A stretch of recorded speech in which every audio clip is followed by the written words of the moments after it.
Hi everyone, welcome back to my channel. I'm Shamira Benson, one part of Team Benson, and I am a Jewish gardener slash homesteader in between the city and the rural areas with our new homestead, just trying to feed her family. So this is kind of like a day in my life, so I thought I'd pick up the camera because I'm doing a lot of different things today, so I thought I'd just kind of show you guys.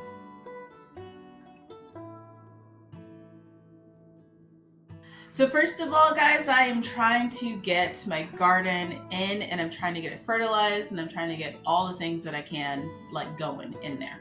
So the first things I'm doing is making a lot of compost. I'm doing just regular vermicompost, and then I'm also using our Vego kitchen composter to help me be able to feed all of the worms that we have going on in our garden. I'm also picking up like any extra starts that we need, anything that I didn't get started, which I didn't get started a lot of stuff just because we've been back and forth between here and our homestead. So I picked up a lot of starts from some nurseries and Home Depot. I've gotten a lot of questions about where I get my starts from and what nurseries I use. I like AZ Worm Farm, and I have some of their starts here. They're a little bit more pricier than some of the other places you can get starts, but I've never had them fail me like with them. I don't get things like beans from them because that would be too pricey, or even like collard greens or something like that because that's a little bit too pricey. But things like some cabbages, a lot of like the dinosaur kells I'll get there, or even like my cucumbers I got from there. And I'm trying to see what else is over here. I think I just got kale and cucumbers and a cabbage that I've never heard of. It's called the tiara cabbage. It's supposed to be 1 to 2 pounds. So that sounds like a compacted little cabbage that I can have in my small space garden. So that's kind of cool. And then I needed to replace the Carmen Italian sweet peppers that died in our last heat wave. So I had 3 of them, which was perfect, and 2 of them died. So they finally have those at Home Depot again, so I have those. At AZ Worm Farm, you're going to be getting starts for like 4 for $12 is like their main like special, and like that's kind of like how you want to buy them because that's going to be the cheapest way to buy them. Home Depot average is about like $4.99, I think it is $4.99, $4 something around their starts that are just like the one starts like that. They did have these like bucket starts that I liked a lot, that had like bigger plants in them that were still only like $4.33, which I thought was a really good deal because the plants were pretty like far along. So like my herbs, I thought that was a really good deal. Let me cut to outside and then we'll talk about some more nurseries in a second. Okay guys, I am outside. We have all the doors and windows open right now because Arizona is absolutely gorgeous and beautiful. And at this time, I like to air out my house, which is kind of funny because I was watching this like special on like Tudor like living, which I've gone down a rabbit hole of that. But they were talking about like how back in the day, like during like the fall and the spring, like they would like air out the houses and like clean them out and like dust them and all that, kind of like your average spring cleaning. And I was like, that's totally me because I like to turn on all the fans, turn off the AC, and just air out the house in between the seasons. And now that we have cooler mornings, it's possible to do because, as you guys know, Arizona gets hot. So let me show you guys some more of the starts that I got from places that I got them. Okay, so these ones came from Home Depot, which is why I like to say that, you know, getting the 6-packs is a lot cheaper when it comes to things like greens and like your like spinaches, stuff like that, because you can get a 6-pack for like, I think it's like $4 or $3, somewhere around there. And then that one is a bok choy from the AZ Worm Farm. Now this all came from AMP Nursery.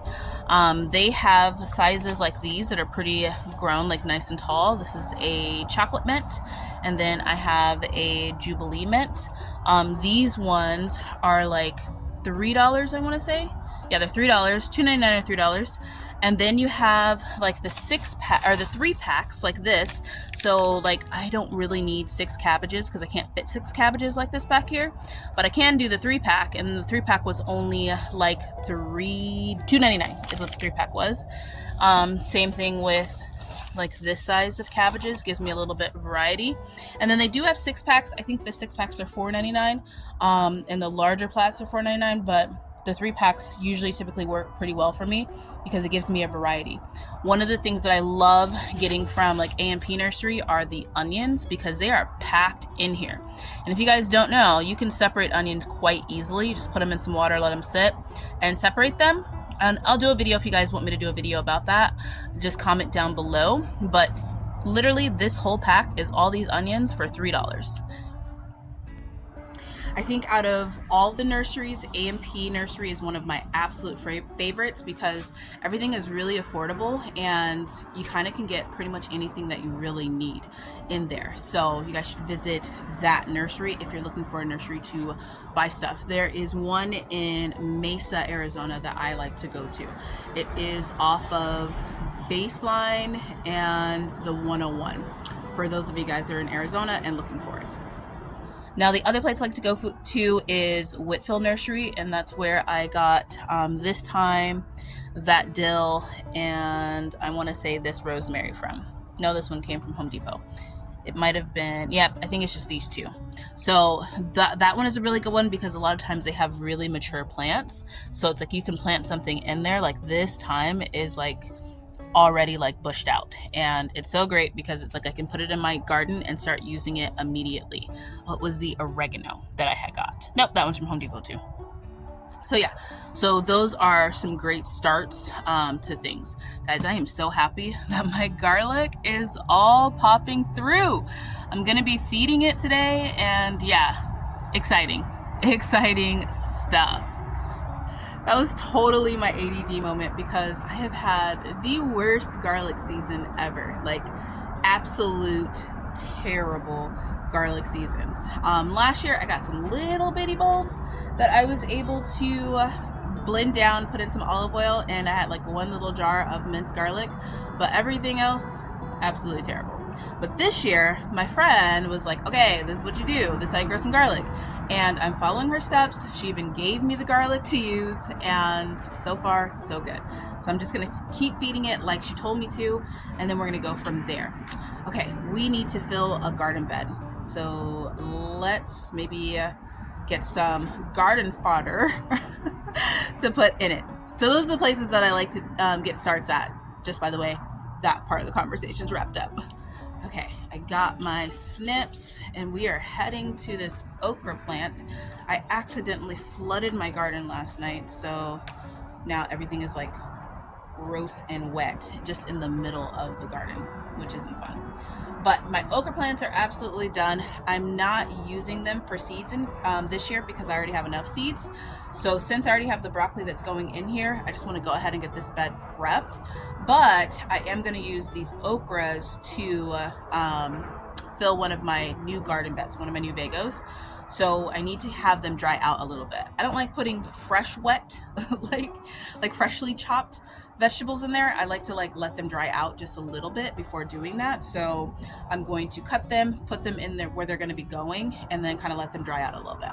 So this is the new garden bed in question. I am going to be taking all of the boxes that I've been getting from like the nurseries with like the starts in it, and I'm just breaking them all up and then putting a layer of those on the bottom. Then I'm going to take all of like those okra plants, the corn stalks, all of that, put a nice layer of that on there, and then I'm going to put all of like the spent soil. So my goal is right here, I have some new potting soil that I'm going to be filling up a lot of the old pots, because those old pots have a bunch of spent soil that I've had in there for years. So it's kind of time to give those like a refresh. And that means it's time to fill another bed. So I'm going to be filling those probably till about like right there, and then the rest of it will be fresh compost, so that then I can plant the peppers directly in here, probably with a couple of other like greens or cabbages or something like that. But first we're gonna take this Brooklyn inside before I forget that she's out there, and then she starts rotting or throwing seeds in that bed. Okay, so we have the okra out of the way. It is back there, and I think I'm just gonna clean up a couple of these vines that are going on. One of the hardest parts of growing in a small space is not having a bunch of space to like put the things where you're trying to like put a pile to clean with. So yeah, that's one of the hardest parts. But what we're gonna do is we're gonna go ahead, get this bed just right prepared, and I'm gonna actually put the broccoli right in here. I'm gonna put up some shade cloth for it and have that just be like fine for these last couple of hot days, but the broccoli should be okay. So all of these like little vines that are just dead and kind of leaning over it, I'm just gonna take these out. These ones are old broccoli, or not broccoli, but okra leaves. I'm just going to put these to the side in a bucket because I'm gonna put that back over top with the mulch that's already in here. So the goal is gonna be to pull up the mulch that's right here and then add some food down, so some of our compost that we've been getting from our Vego kitchen composter, and then put some compost on top of this, like some worm compost from the AZ Worm Farm, and then plant the broccoli. I have 3 of them, and let them start going. I'll probably put like a little bucket over top of them to protect them from any type of cabbage moths. I will say that I do find that my cabbages and not cabbages, but my broccoli and like my kale are the last things to get attacked. Usually, first and foremost, it is going to be your lettuce. That's always going to get attacked first. And then like your collards and your cabbages, and then your broccolis and Brussels sprouts and like your like kales. So I don't know, that could be different in your garden, but in my garden, that's kind of how it goes. Okay guys, so I just wanted to point this out. Now my soil level is actually pretty low. As you can see, like that is hand once I take off all of the mulch, and that is because I like to plant everything in layers. So I left these stalks of these okra because that's going to give the worms something more to eat. And as you can see, there's already a lot of worm castings here on top. That's all like the little grainy type things. That's all the worm poop that I just touched. So what I'm going to do is I'm going to dig a trench around these okra like stalks, and I'm going to put some of that compost in there, that one that we've been making inside. And then I'm going to put some of the garden tone on there, and then some of the compost, and then I'm going to plant right into the compost, even though we still have these down in here. And that's because these roots are going to be way lower. So these roots are like probably a couple inches past this, and then I'm going to fill the bed up to about like right here, where it's pretty much going to cover all of this. And then the new plants that I'll be putting in there, they're not going to be competing with these roots. So these roots are going to go ahead and die out because they're going to be covered. There's not going to be any photosynthesis happening with those. And then the new roots are going to be the ones that are getting all the water, but the worms are going to be starting at the bottom, eating these roots and the stuff that I planted in there, and then slowly moving up to get that layer of compost that then I'll be planting, and they'll eat it all down, and then we'll do it again next season. I call this layer gardening. I don't know if that's like the actual term for it or if other people have done it, but it has worked wonders for me in my garden to be able to start things right away. So instead of having to let an area compost, I just let that area go all the way down. So that means that I don't add compost throughout the growing season.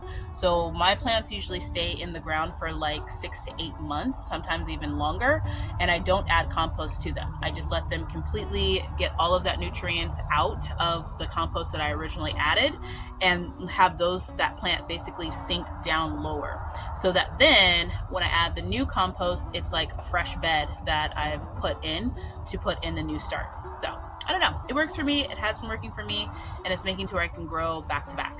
So let's get this all done. I've done this in the video, so I'm not going to show it, but yeah, we're going to get this done, and then I have to open my office. All right, guys, that is one bed completely done, and as you can see, it is filled up all the way to the brim. And I also have a big bucket of extra mulch, so this is nice. So the worms kind of make this on their own. Like when I put in compost, they eat everything. So all of this compost that I have here, these big wood sticks, they really don't eat those. They dry out and they look like this. So then I will get a big thing of wood chips and castings kind of mixed in there. Like it's like a little mixture of wood chips and castings. This makes my mulch really, really healthy. And then we have our leaves that have just kind of been in here too from the plants that we just let kind of die out and let those leaves dry and stay in the bed. So guys, I haven't bought mulch since the first time I bought mulch. And then I learned that if I had red wiggler worms are composting worms. I don't know if earthworms do the same thing. Earthworms don't live in the desert, so they would die anyway, even if I was trying to do this experiment and see. But red wiggler worms, they eat everything. Like they are composting worms, but they just poop a lot and they leave a lot of those big wood chips where then I can use as mulch. So when I'm redoing my beds, I literally can take off like 4 to 5 inches of just like mulch and worm castings all mixed in together, and then I can use those in other places, like for my pots or like new beds that I'm putting in, or just as I'm kind of rotating the beds and filling those beds at like a certain time. So that makes it to where I never have to buy mulch. Beautiful thing. All right, I'm going to finish watering this garden. This is the last bed that I'm doing today or right now because I need to open up my office. So I will catch you guys in a few hours. All right, guys, it is the next day. I thought that I was gonna film all in one day, but no. My office went a little crazy. So I'm actually at the AZ worm farm. I'm gonna do a quick shot when I get outside. I need some more compost.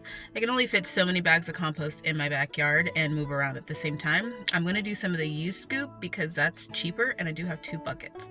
So I'll do 2 buckets and probably 1 bag of compost, get some more stuff done, and then see where we're at from there. So guys, it is such a cute place. This is the U-scoop area. So they have compost and they have mulch. So I'm gonna go ahead and grab my 2 buckets and fill it up with some compost, and I will meet you guys back in my garden. Okay guys, I am back for now. We have the composter almost done-ish before I can get the rest of the garden put in with the compost that we just got from the AZ worm farm. So we're gonna call this worm food because it does still need to break down a little bit, so it's not like the compost that I would get from like the worm farm.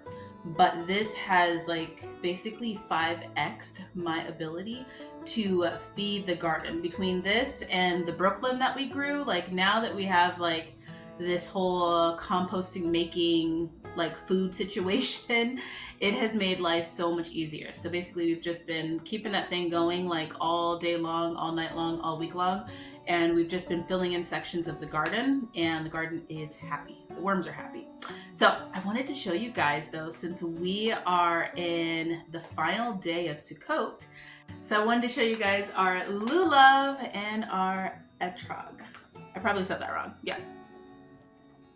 Yeah, etrog. My Hebrew is still getting there.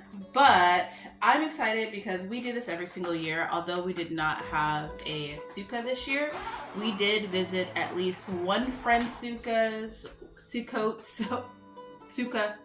one friend's sukkah, or like a, I even went to synagogue with it too, to be able to do our bracha and a sukkah every single day. So yeah, our little lulav has gotten its workout and it has been traveling. So what I want to show you guys is this, because I had posted a picture of my etrog and everybody said, wait, isn't that just a lemon? And it is not a lemon. The smell of it is so amazing. This is actually a citron. And the citron is, if you think of like, for those of you guys that have like seen alcohols and different things like that, there is a Patron, citron Patron, I think is what it is. And it is made out of a citron, not a lemon. So it's not as juicy as a regular lemon would be. And it smells different too. Like this smells like more floral than like a lemon does.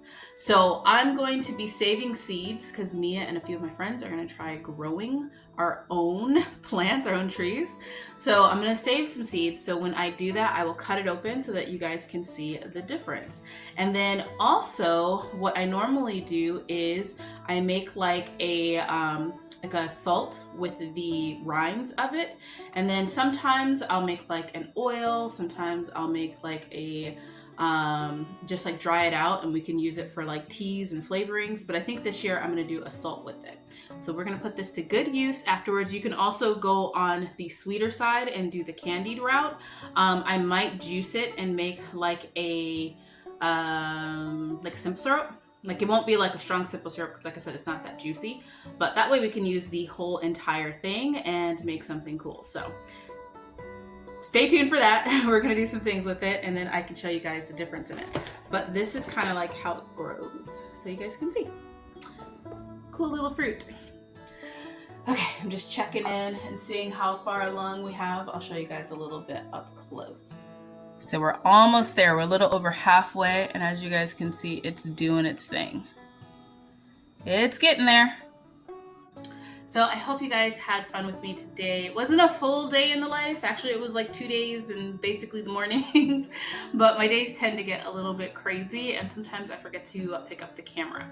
But until next time, I hope everybody has had an amazing High Holy Day, a reflective High Holy Day, and Hag Sameach to everybody that is celebrating Sukkot. All right.